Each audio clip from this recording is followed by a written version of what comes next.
I've been trying to write this review multiple times without creating something that wasn't going to piss somebody off in this game's fractured fanbase. And I realized that wasn't possible, so I might as well piss everybody off. So here goes. Anime! Everybody remembers their first Japanese cartoon. There's always been cartoons with big eyes and small mouths from Gen X to the current day. Just to name a few, there's Speed Racer, One Piece, Alita Battle Angel, Ghost in the Shell, Death Note, Cowboy Bebop, Dragon Ball Z, Attack on Titan, Avatar, and the one that introduced me to anime, Legend of the Overfiend. And people wonder why I don't like anime. There are a lot of entries in this genre, but as far as RPGs go, not many capture the feel of them. But one stands out, even if the word anime doesn't appear at all in the first edition. It's a world where its former saviors are hunted by those they formerly protected. All the characters have world-shaking powers, and the action is over the top, with glowing auras for all the major fight scenes. It also has one of the most divided fan bases I have ever seen, even for a White Wolf product. The drama alone was almost worth the price of admission.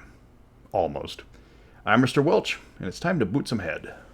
Exalted as a game line was created by 2001 by White Wolf, as the taste for the grimdark RPGs that permeated the grimdark darkness of the grimdark 90s was fading. Writing your meta plot into a corner so your players watch their favorite games die didn't help. Exalted was a new approach. While not grimdark, it still had epic conflict and forced players to maintain a variation of the masquerade. But now with less gray storylines and a lot more black and white. There are defined good and bad guys here. The game was created by Richard Hatch, Stephen Week, and Justin Achille, and far too many artists to credit. The game launched to phenomenal success, reaching sales numbers equal to that of Vampire in its heyday. People wanted to play overpowered demigods with badly dubbed dialogue. It spawned a second edition and was brought back decades later by Onyx Path Publishing. And that was the true selling point of Exalted. This game was deliberately overpowered. You are far beyond mere mortals in terms of power.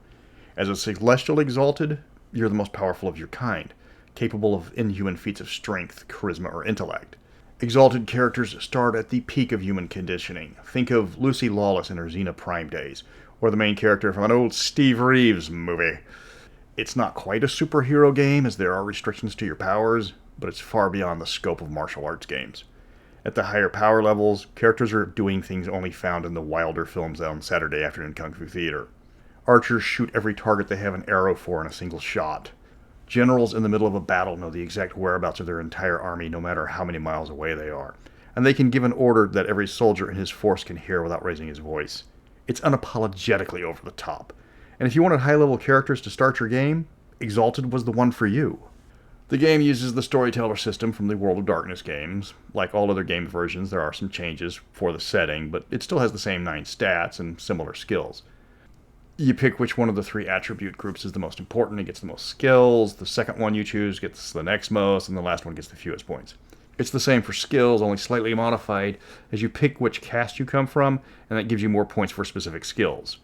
The skills selection based on your caste is reminiscent of Werewolf's lunar phases for their abilities. That's probably intentional. You use virtues like Vampire, there are willpower points because this is a White Wolf product. The magical energy for this game is motes, which is tied to the essence stat. That is the most crucial rating in the game, as it regulates how many motes you can spend on your powers. It starts at 2, but everybody's going to use their freebie points to raise it to 5, precisely like they did with Arete and Mage. You want the biggest battery feeding your character's soul, after all. And of course you've got freebie points, because that's a staple of storyteller systems. You'll have to wait until the player's guide to get merits and flaws, though, just like all the other games. The basic history of the game is that once upon a time there was nothing. This was boring. So the Primordials decided they wanted to do something with all this nothingness and created a world, which they called Creation. Note to self, if I ever find myself an all-powerful deity with the abilities to make things up on the fly, the first thing I'm going to come up with is imagination. But creation was difficult, so they created the second thing in the world, middle managers. These were in the form of gods, superpowered slaves tasked with running the day-to-day operations of creation. These guys helped populate the world and kept the planet from destroying itself, but they grew tired of its job. While not quite prisoners with jobs, they wanted to have the ability to do what they wanted. They couldn't rebel because they were hardwired against harming the Primordials. But what they could do was have somebody else kill the Primordials for them. Where have I seen this before? Will you please kill him? It's pissing me off. Oh yeah, Waterworld. The gods then gave shards of their essence to mortals that met their criteria. These people were already really good at what they did, be it fighting, governing, thinking, sneaking, etc. The essence made them superhuman at all these abilities, and they were called, dun dun dun, Exalted. Some of the Primordials sided with the gods and were spared, and then the elemental dragons jumped on the chance to join the rebellion and created their own version of Exalted. Then everybody ganged up on the primordials, killing lots of them and imprisoning the rest. And everybody lived happily ever after, at least until the next paragraph.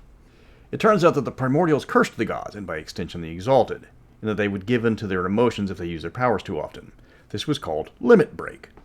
This meant the world's greatest leaders, all solar Exalted, along with some lunar Exalted, had an unfortunate habit of letting out their bad side at inconvenient times. The Dragonblood Exalted, who was the rank and file of the Exalted, grew jealous and decided to change the name in the history books of who won the Great War and betrayed the Solars. The Dragonblood were far less powerful, but had the numbers. Many Exalted died on both sides, but eventually the Solar Exalted were no more. The Lunars ran off to hide in distant lands, and the Sidereal Exalted, the ones created by the lesser gods, turned out to be behind it all and erased themselves from memory to continue to run things behind the scenes. This left the Dragonblood in charge. This story gets even darker when some of the dead Solars, instead of reincarnating, decide to cut a deal with some of the dead Primordials, it's complicated, to return as Death Lords, who were going to get their revenge by genociding the planet. They almost succeeded as they created a virulent disease called the Great Contagion, which wiped out 90% of all life. These guys really needed to look at creating imagination when it came to naming things. They were so successful that the Fair Folk, creatures of chaos living between the realms, invaded and started working on getting rid of the remaining 10%. One dragon-blooded Exalted found a superweapon from the Primordial War and discovered it worked just as well on Fair Folk. She defeated the invasion, named herself the Scarlet Empress, and united the realms. And they all lived happily ever after, at least until the next paragraph. Fast forward centuries. The Empress is still alive because Exalted aged super slow. Almost all the Exalted now are dragon-blooded, as they were the only Exalted to pass down their powers to their children. The gods determine who gets the rest of the Exalted powers. The official religion claims that all the other Exalted are allies of demons and are to be hunted down and killed. So when a solar Exalted reincarnates, they're targeted by the church for death. But then two things occur, so the game can happen. The Empress decides to go on an extended vacation without telling anybody, and the Solars start reincarnating in numbers the church can't deal with. The player characters are the newly empowered Solars living in a world conditioned to hate them. The Empire is trying to deal with the sudden leadership vacuum as the chosen regent is incompetent, and the power struggle between the 11 great houses threaten to tear the Empire apart. Meanwhile, the Empress has the penthouse suite of Caesar's palace rented out until further notice. That is a summary of the history and political situation of the game. Exalted's lore is vast, with over 30 sourcebooks in the White Wolf editions. Second edition blew up the lore, not as in destroying it, but everything now had to be described in detail. For some players, this was amazing. For others, this was just more stuff they had to slog through to get to the punching people part. There's videos online talking about the history and lore of Exalted. They are several hours long. I ain't got time for that. I'm already backlogged to hell. The future source books added several more Exalted types to the playable ones, plus all the ones I mentioned here. The concept is that the Solars are the alpha predators of Exalted. They are the biggest and strongest of all. Wasn't even their fault, they don't even work out. The Lunars are slightly less powerful, but they have a different ability focus. Then the Sidereal Exalted sat in third place, and finally the Dragonblood Exalted were the weakest. Then White Wolf added alchemical, demonic, infernal, with all the drama that came with those, plus a bunch more that are a little obscure. They also had the rules for the Fair Folk, which had their own system because they're not Exalted. You could even play as a mortal if you didn't like your character that much. The first edition captured the imagination of the masses. Here was an anime-adjacent game with superpowered heroes who, for the most part, lacked the angst of the last decade. It was popular and it got a lot of support, and with over 30 supplements. I don't think any White Wolf first edition ever got that much support. Street Fighter certainly didn't.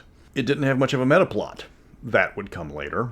The art was a mixed bag, with some traditional White Wolf-style art and a few attempts at anime. It's still considered the best edition by quite a few Exalted players. It didn't get too complex, kept the plot centered on the characters, and allowed people to punch holes through mountains. However, the creators saw that the players wanted something more, so the game was revised. In 2006, the second edition arrived with a thunderous spinning backflip Solar Dragon Hyperkick.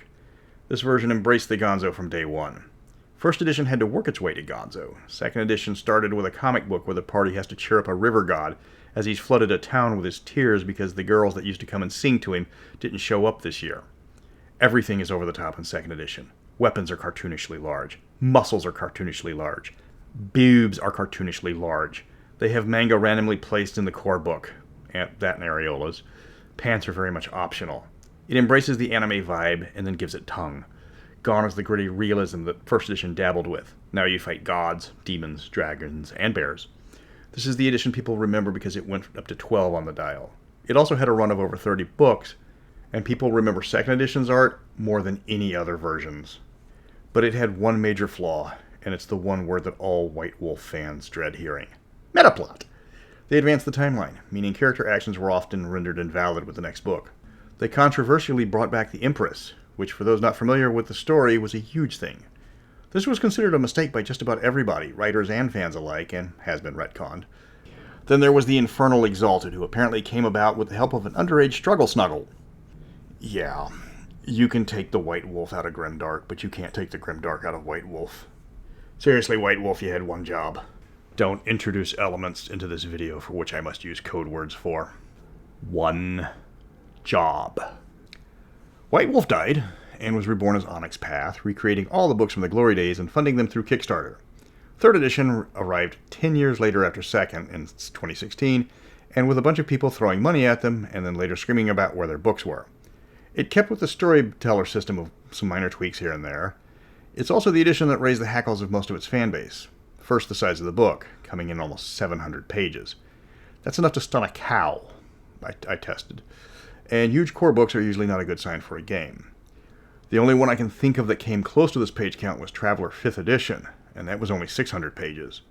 I've only reviewed one game book that tops this page count, and that's Fatal, but that's due to complete incompetence in the layout. Exalted 3rd edition might have problems, but it doesn't fall near the shadow of Fatal's reputation. 3rd edition decided to make Exalted for modern audiences, with all the baggage that comes with it today.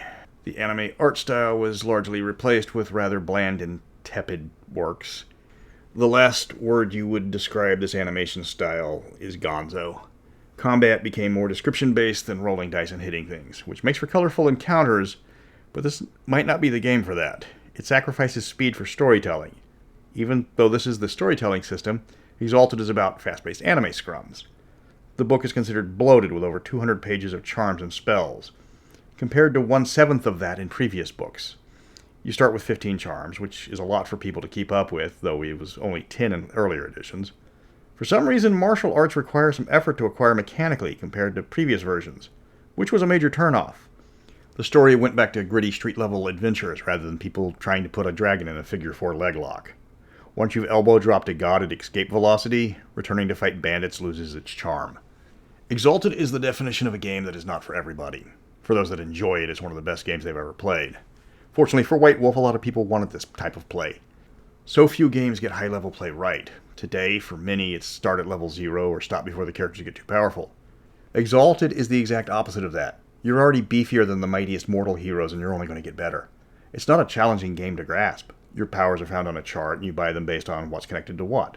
One charm opens up at least another charm until you get to the highest level one for that ability. And you can always go back and buy the ones you skipped along the way. Death is possible, but difficult because the low-level charms give you high resistance or wounds. The book flat out tells you to get the ox body technique at the start to make you harder to kill. You can do non-combat characters in Exalted. The rules are certainly there for them. When one of your charm trees is about cutting through red tape, and it's one of the most potent abilities in the game, it's very viable to take the non-violent route. But that's not a common thing in the game, at least the way it's presented. Exalted players are anime fans. They want to recreate their favorite parts of Full Metal Alchemist, Bleach, or Bible Black. While feasible, court politics aren't going to draw in a good chunk of the Exalted crowd. Play to them. They want to fight hordes of dragon blood Exalted troops on the top of the Imperial Palace in the middle of a hurricane. Is it really an Exalted game unless you engage in a demolition derby among the mechanical troops of the Sun God's Mecha Factory? Exalted does have its flaws despite its popularity. The players are more than willing to list them if you ask. I asked. Many of these problems are your textbook White Wolf issues found in almost every game they make, except for Street Fighter or Adventure. And at least Adventure didn't have the cartwheel kick. Storytellers need to clamp down on what's allowed in their game, because with all the source books, they have more than a few options.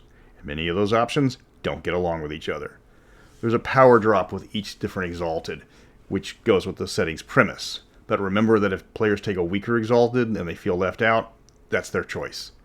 Make sure players complement each other game-wise, or else you're going to have characters who want to fight each other more than the monsters.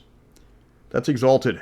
If you want high-level anime-style play with mecha, martial arts, sorceries, and demigod-level Adonises yelling mecha like a high, mecha heiny ho before unleashing their ultimate attack, no other game comes remotely close. It's well written. It is a White Wolf product, after all, with lots of background and fluff to peruse if you want to do that. The books are easy to find. They made enough of them so they're not expensive on the secondhand market, and there are PDFs and PODs available. Just watch out for the message boards. The epic fights tend to spill over. Next up is a messed up indie game with Puppet Land, one of the darker kid-style RPGs I've encountered. But until then, remember to practice your Gymkata.